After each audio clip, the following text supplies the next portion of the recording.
નમસ્કાર મિત્રો, સ્વાગત છે તમારું અમારી YouTube channel Gujarat jobs and ન્યૂઝમાં.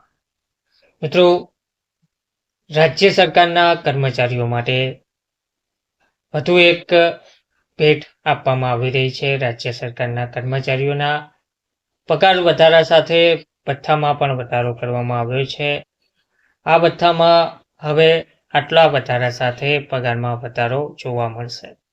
વિગતવાર જોઈએ તો વહેલી સવારે રાજ્યના હજારો નહીં પરંતુ લાખો કર્મચારીઓ અને પેન્શનરો માટે મોટી ખુશખબર સામે આવી છે. 1 જાન્યુઆરીથી નવું મોંઘવારી ભથ્થું ચૂકવવા બાબત જાહેરાત કરવામાં આવી રહી છે.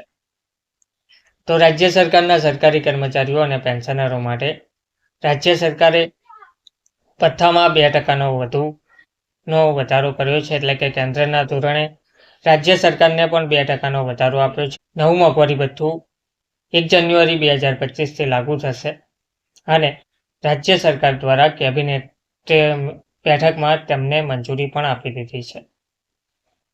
તો સીએમ દ્વારા જણાવવામાં આવ્યું છે કે પહેલાના પગારમાં 2% વધુ ડીએ ઉમેરીને બાકી રકમ એપ્રિલ મહિનાના પગારમાં એટલે કે મે મહિનામાં આપવામાં આવશે અને રાજ્યના લાખો કર્મચારીઓ અને પેન્શનરોને આનો લાભ મળશે.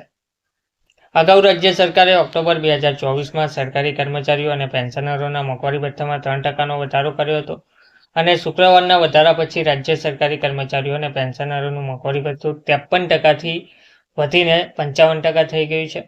28 માર્ચે કેન્દ્રીય મંત્રીમંડળે કેન્દ્ર સરકારના કર્મચારીઓ અને પેન્શનરો માટે મોંઘવારી ભથ્થામાં 2%નો વધારો કર્યો હતો. ત્યાર પછી હવે મોંઘવારી ભથ્થામાં વધારો રાજ્ય સરકારે કર્યો છે. હવે સરકારના સરકારી કર્મચારીઓ અને પેન્શનરોનો ડીએ પણ હાલના 53%થી વધીને 55% થઈ ગયો છે.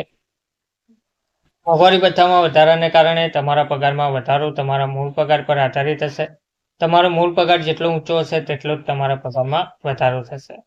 સીએમ દ્વારા વધુમાં જણાવવામાં આવ્યું હતું કે ખેડૂતોને પણ વધુ સારી નાણાકીય સહાય પૂરી પાડીને સશક્ત બનાવવા માટે ખેડૂત ઉત્પાદક સંગઠનો એફપીઓ માટે લોન ગેરંટી ફંડ યોજના શરૂ કરી છે અને આપણા ખેડૂતો માટે વધુ ટકાઉ અને સમૃદ્ધ ભવિષ્ય બનાવવા માટે એફપીઓને મજબૂત બનાવવું મહત્વપૂર્ણ છે. મુખ્યમંત્રીએ કહ્યું છે કે તાજેતરમાં જ જાહેર જનતા માટે ખુલ્લો મુકાયેલો કમરબંધ રેલવે ઓવરબ્રિજ જોરહાટમાં આપણી ડબલ એન્જિન સરકાર દ્વારા બનાવવામાં આવેલ ચોથો આવો ઓવરબ્રિજ છે, જે લોકો પાસેથી આ પુલ સ્થાનિક લોકોનું જીવન કેવી રીતે સરળ બનાવે છે તે ધ્યાનમાં લેવામાં આવે છે. ધન્યવાદ.